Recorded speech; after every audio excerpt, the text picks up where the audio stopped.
commençons cette émission par un aspect technique, la fabrication d'un surf. À ma connaissance, il existe 2 robots shapers sur Tahiti, dont l'un appartient à David Tortelier.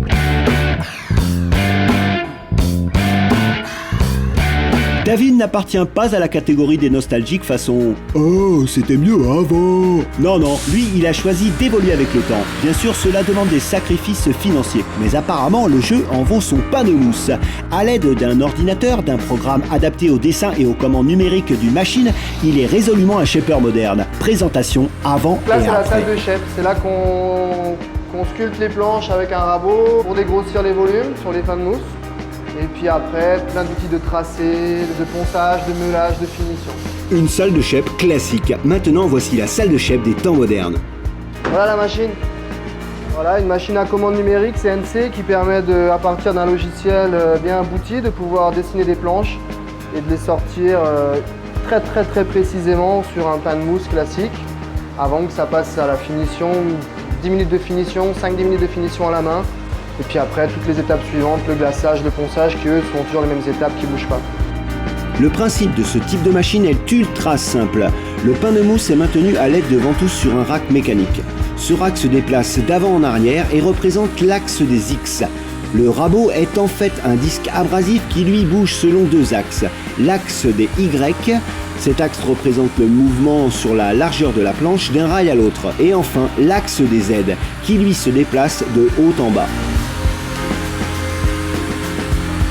Du côté informatique, un logiciel de dessin à base de courbes de Bézier permettra de dessiner tout type de planche. C'est là qu'intervient le talent du shaper.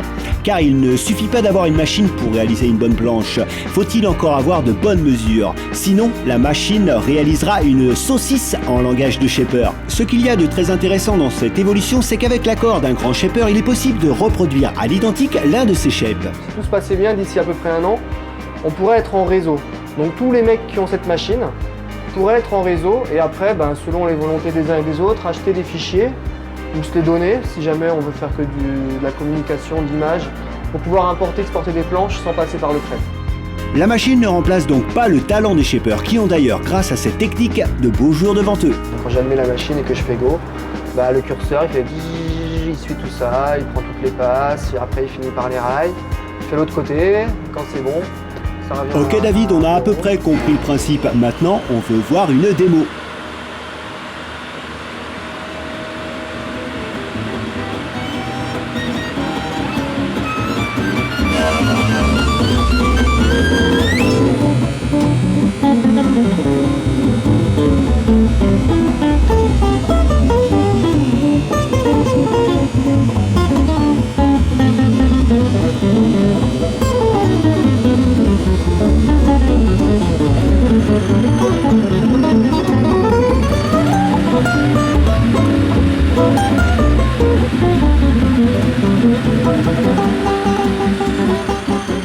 Le travail du robot terminé, l'homme prend le relais pour les finitions. La machine aura mis 15 minutes pour réaliser un shortboard et environ 20 minutes pour un longboard. Les stratifieurs, quant à eux, n'ont pas encore leur machine à glacer. Qui sait, peut-être un jour. Pour l'histoire et un peu de culture surf, c'est Michel Barland, ingénieur et tonton surfeur de la côte basque, qui inventa et élabora la première machine capable de réaliser un surf. Trop génial la technologie, mais l'homme sera toujours indispensable au bon déroulement du processus de shape.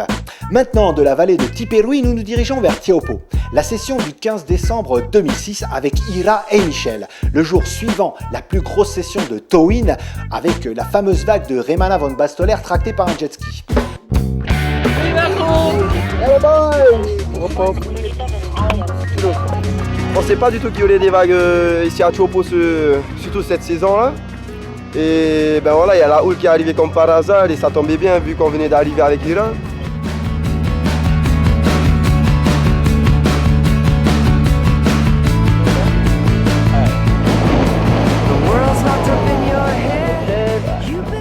Très naturel, tu vois, à la Brad Pitt, tu vois, il prend un truc vraiment acting, acteur studio. Voilà, très bien. Michel, on va la refaire quand même pour sécurité. Find someone you love, gotta be someone you love. To find someone you love, gotta be someone you love.